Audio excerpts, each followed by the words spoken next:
Good morning. So this is our room in Hyatt Regency Hotel. And ito, may salamin, may what's inside this one. Ayan, may robe, may tsinelas, may plancha, may kabayo. Pero hindi yan tumatakbo. Meron ditong toilet, full bath. Merong water closet. Merong, ang tawag doon? Bathtub, merong sink, and my shower area. And dito na yung mga bagahe namin, nadala na. And ito, may upuan, umiikot pala siya. Ayan, ang galing, umiikot, di ba? So, tatry ko siya mamaya. Ay, hindi, try ko na ngayon. Umiikot to. Ay, bumangga. Ayun. So, nakita nyo? Umiikot. And we have a flat screen na malaking TV. I don't know kung 55 inch yan or 60. And then, ito yung aming mga kape. Ayan, sa mga complimentary coffee and initan ng tubig. Andito yung aming mini ref. Ano meron dito? So, andito yung mga baso namin. Andyan yung view namin. So, may view ng dagat ata yan. And this is the bed. King naman siya kaya malaki. And ano meron dito?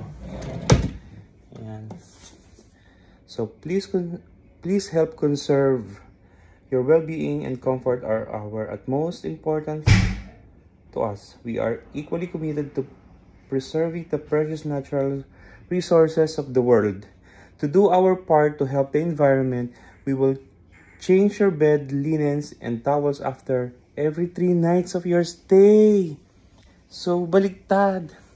Itong 5-star hotel, sila yung every 3 nights of stay. So, it means, hindi nila papalitan yung linens kasi 3 nights kami dito. Okay? So, but it's okay. Sa bahay naman, di rin naman kami everyday nagpapalit. So, if that's the way to conserve and help the environment, so, para dun kami. Ayan. So, we have a room attendant. Ang pangalan niya is Magar. It was my pleasure to prepare your room for arrival.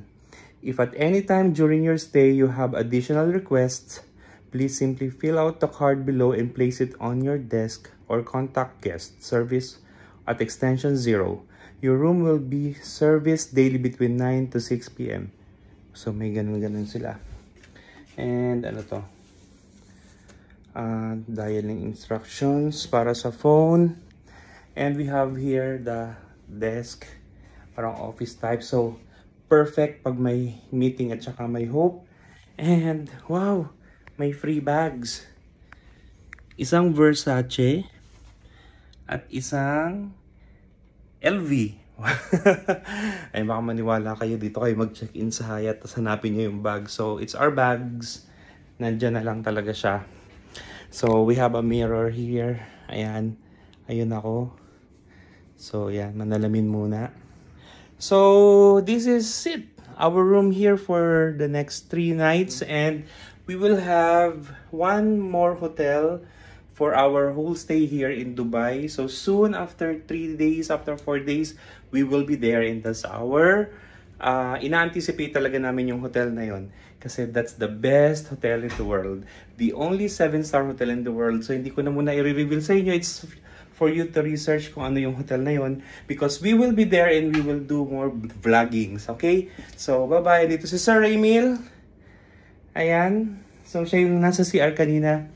Kaya hindi natin nakita yung loob. Pero pwede na bang makita? Ayan. So, eto siya. Ayan yung CR, water closet, yung toilet. And then this is the bathroom. Bilog siya. So hindi lang siguro masyadong na-justify. Hindi siya lang mukhang bilog. Pero pag nandito ka sa loob, bilog siya. And ito, we have a bathtub here. So yun, at dahil naka-check-in kami sa executive lounge floor, meron kaming access dun sa executive lounge. Pupunta kami dun ngayon to check out kung ano yung meron dun kasi based sa pagkakaalam namin, basta nasa executive floor ka, you have an access there.